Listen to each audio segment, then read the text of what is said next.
We're back. Day 31, July 31st. We have been coming to you every day in the month of July. 44. It's a pollen. We got a lot of pollen here in Sweden. So hello and welcome back. My name is Asa Nilsson, and this is my husband, Thomas Kindberg. Hello. And we are coming to you from Västerås, Sweden, and we are Swedish death cleaners.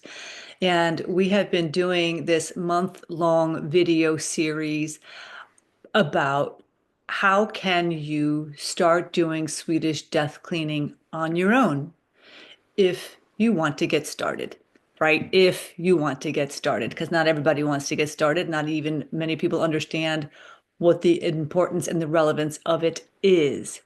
So we have spent a good bit of time now going through the four different basically themes of the series. It started with mindset and motivation. The following week was your home, your rules. The third week was helping aging parents. And the fourth week was legacy, letting go, and lightness. And now we had started this is day 3 of our 3-day pop-up, basically podcast lounge now, where we had asked people to send us questions and ask us questions about their own home, their own situation, their own lives, and what do you need to know about? I mean, how can we help you? I mean, this is what we do for our work and we love it. And if we can offer any advice or counsel, of course we want to do that.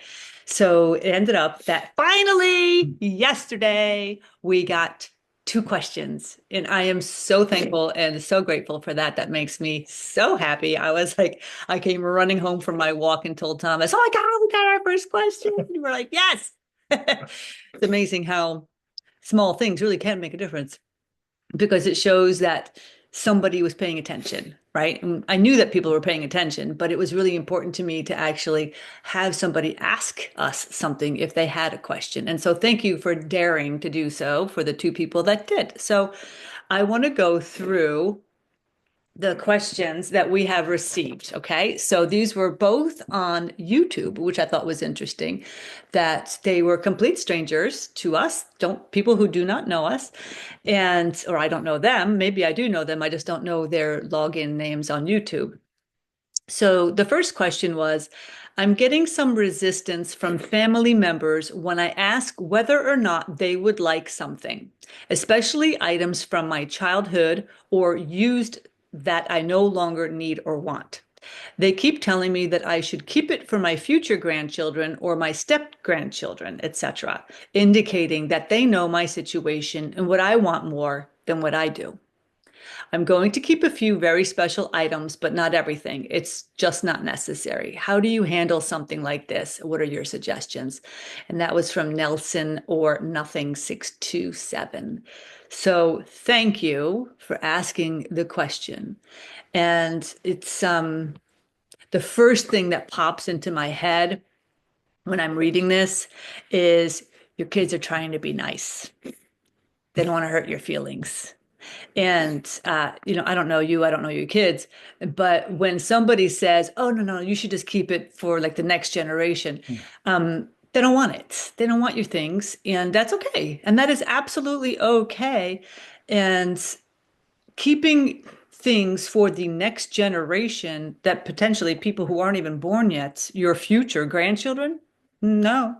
If they would like to keep things for their future children, they are welcome to take it themselves into their home. But it sounds to me like you're ready to go. You are ready to start rolling with this process. And I think that's terrific. I think it is terrific. And I think that if they have their input on what you need to do in your home, have you heard of this book? Have you heard of this book by Mel Robbins called Let Them? Let them think what they want. Let them do what they want, right? With their own homes. But now we're talking about your home and your home, your rules. You get to make the decisions on what happens and what stays or what goes in your home. Now, it is your responsibility to ask them, do you want this? Would you like to have it? Would you like to have it now? If you don't want to have it now, then it is going to be passed on to someplace else or it's going to go elsewhere. Yes. But if you want to like pass it on, and write a story about it. If it's an important thing, then it's more interesting for the next generation. If it has a story behind this stuff. So yeah, like a little what happened and yeah. So if there is something that you want, what I'm hearing you say, Yeah. if there is something that she wants to give away to her children or potentially to her future grandchildren or step grandchildren, then she can write a story about it to go with the actual item, which again, the stories when we pass on, they don't pass on necessarily. Certainly not accurate stories. I mean, that becomes a version and a version and a version of a story that probably like in several decades, it's not going to be remotely close to actually what it was about. So yeah, if you have something that you really, really want to give to somebody, I think that offer it and say why you would really like to give this one thing specifically to this person. And like Thomas said, make an explanation, write an explanation on the back of it, or include a piece of paper inside of it, or something like that with your handwritten story, right? Like with your hand, that, right? Because talk about how many things today people don't even, you never see anything in writing anymore. You don't get letters in the mail. You don't get anything. It's so personal. It's so private. But I would recommend that if you have made the decision to start doing this work, then stand tall, stand firm, stand proud in what it is that you would like to do with your belongings. All we can do is offer, right? That's all we can do. We can extend ourselves to say, would you like to have this? And if you're getting any sort of resistance, take that into consideration that they just don't want it. Okay. That's not to be ugly, not to be mean or hurtful. They're probably not trying to be hurtful either, but they are welcome to come and take it now if you'd like to get it out of your house. So I hope that is helpful for you. But I would definitely recommend clarity and being firm in what you want and what you need. That's where this starts, okay? And your children will react to that as well. And again, let them, if they have their own viewpoints and if they're thinking that they don't want any, that's great. Let them. You just go on with what you want, okay? You keep proceeding forward, otherwise you're going to be stuck, okay? Next. My elderly mother has said things like, now don't go throwing away all of this when I die. God, don't you just love that? Her house is full of knickknacks, which I understand have meaning to her, for her, but not for me, my sibling, or our children. I've mentioned to her that when the time comes, each child will take what she wants and we will ask the grandchildren as well. Any other advice on how to gently deal with this? None of us want all of her stuff, nor do we have the space for it. Most people do not. Another question is, okay, I'm going to get to the other question in a second. So now don't go throwing away all of this when I die. Let's talk about that. We've already discussed the importance of things that our elders have because they are usually very proud of what they have accomplished, what they have accumulated, what they have inherited, what was given to them from their forefathers and their forefathers. Now, here in Europe, things can be very, very old. When people have left this country to go from, left the old country to move to America, they typically didn't have so many belongings with them, so they started over. So potentially not so old, but still things that are meaningful.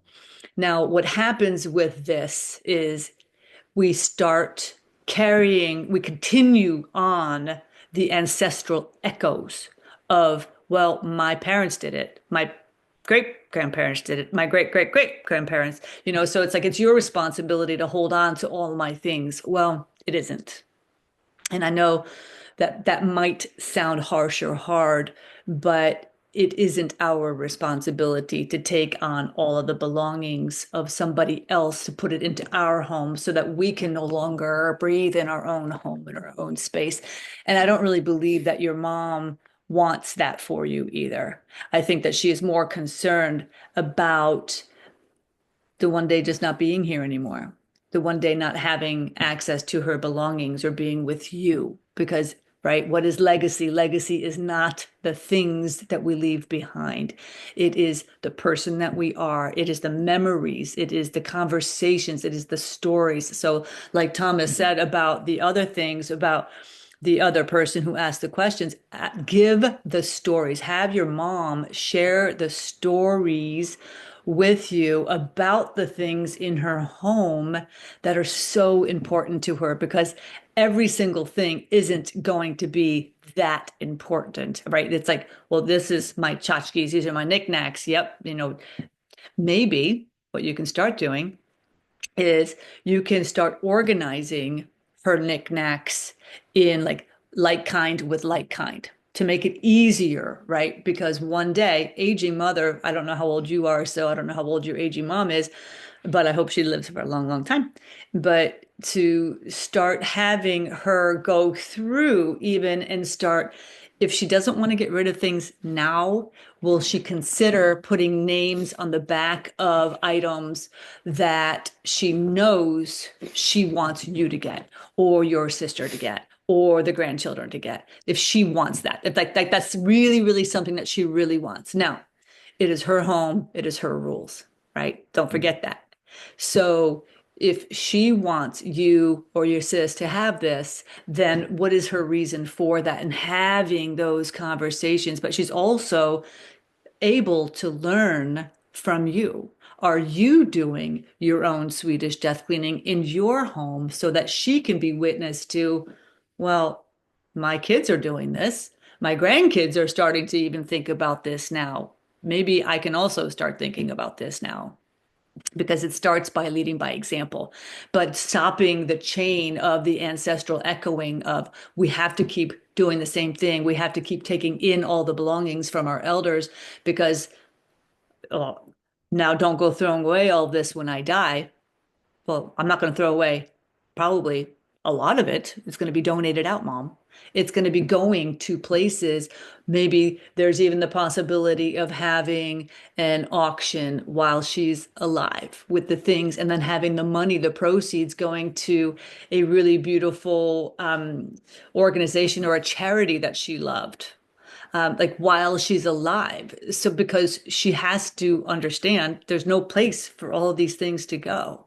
Yeah. So it's the stopping the chain. We can be the chain breaker of the passing everything on. And we cannot. It isn't possible. And how do you gently say that exactly like that? Mommy, I can't do, I don't have the room for this. You know, there's no room for this. I love you. I love you. Tell me the stories. Let's talk about the stories. Let's start getting this documented. You know what, Mom? Do you mind if we record this? Can we record what you're saying right now about these things? And then she has it out of her. You get to hear it. You can take photographs of it and you can share it that way. I mean, we've talked about this during the series also, but there's the most important thing is honesty. We have to be honest with ourselves first and our loved ones next. And to kind of say, okay, yeah, all right, yeah, sure, I'll take care of all this. Well, of course, you're going to have to take care of this because who else is going to take care of it?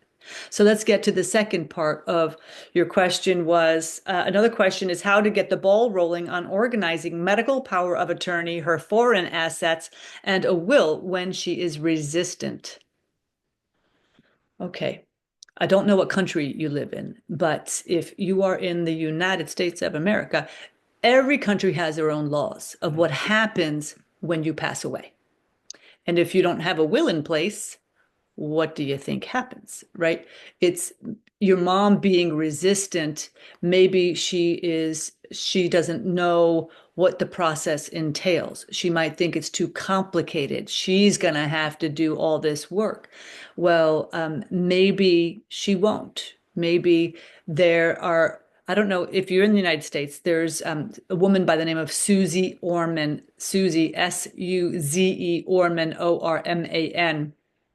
And she sells an online package program of forms, like all these forms that you can use to create your final wishes. And there's a like you can create your own will, you can create your own documents for power of attorneys, for medical power of attorneys. So that is one place, and it's like $200. I mean, I don't know what attorneys cost where you are, but the document is called Susie Orman's Must Have Documents. Susie Orman's Must Have Documents. And if you are not in the United States, you can start Googling do you have your will in place? Do you have your medical directives in place? And if you do, then you can start talking to your mom about what you have done.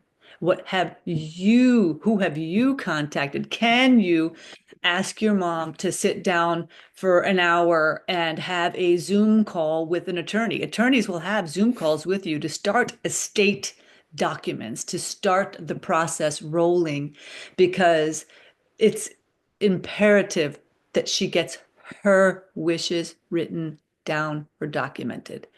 Because if she also understands, Mom, if you don't get this written down, then nobody's going to want to know what your wishes were. Nobody's going to know what you want us to do with your belongings. No one's going to know what you wanted to do with your banking accounts, with all your bills, with all your keys for your apartment or for your home, or whatever the things are. And this is where you can also start with our workbook, our Swedish death cleaning workbook, because in that she would have to write where all of her keys are, where she has all of her important documents, what are her wishes and wants for her end of life. Does she want to be cremated? Does she want to be buried? These are conversations they can be just having a conversation at dinner with your family. And you just say, well, Johnny brought up the other day that he wants to be cremated. I want to be cremated too. You know that? And then all of a sudden you start the conversation and it becomes a little bit less nerve-wracking to actually say, Mom, let's talk about this now. How do you feel about this? Because then she might start getting, like closed and not available for the conversation. You know your mom best. You know her best, and you know what makes her feel safe. People want to be safe. People want to be seen, valued, and heard. Every single person on the earth wants those three things. How can you see her, value her, ask her questions in a safe way? It starts with you. You need to feel safe. You need to feel secure. And you need to know, stand in your own power, like, well, I'm doing this myself and I'm going to share my story. And that's your responsibility. Yeah. Our responsibility is to take care of ourselves. And from there on, our kids are watching us, our grandkids are watching us, our neighbors are watching us, our parents are watching us, right? We can be the leaders. We can be the leaders for this. We don't have to have people do things that we wouldn't do for ourselves. Yeah. I hope that answers. Oh, and your foreign assets. Foreign assets are interesting because if your mom has money in or homes in different countries, very important to get that documented. Again, depending on the country that you live in, the country you reside in, or that your mom resides in. Do the laws apply to her where she resides, or does it apply to where the assets reside? That is definitely something you want to get an attorney involved with as quickly as possible, because we are not attorneys, we are not accountants, we are not, no, we're just Old bankers. yeah, we've been old bankers. We worked in banking a long time, but the importance is to get people involved, get your team established. Yeah, this is not just for your mom. This is for you as well. Get your team together. Who is on your team? Attorneys, accountants, people who understand, your bankers, right? Your people on your team are the people that you need one day, because start building that team now, not after the fact. Okay. The best time to build the team, it's like best time to look for a job is when you've got one, right? The best time to build your team is when you don't need it.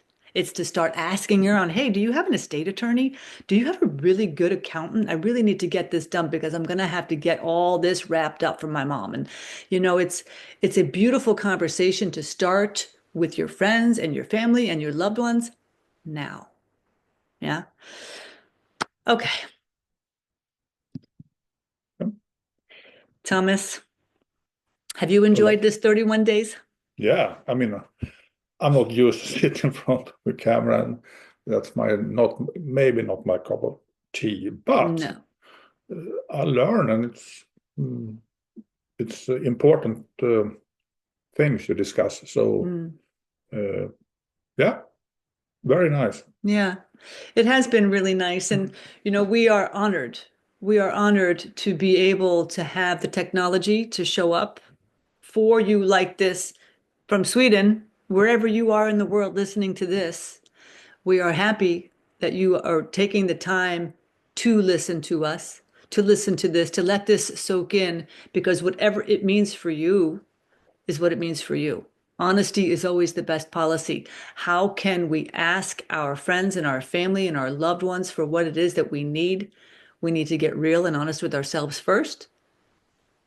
We need to get real and honest with ourselves first about what it is that we need, what we want, what we require, and we move from there, right? We have to be the example that we are trying to give to others.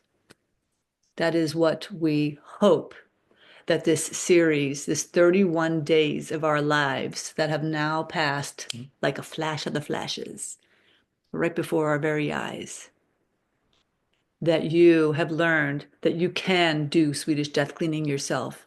You can ask the questions. You can do the hard work. Decluttering your home doesn't have to take every single day, all day.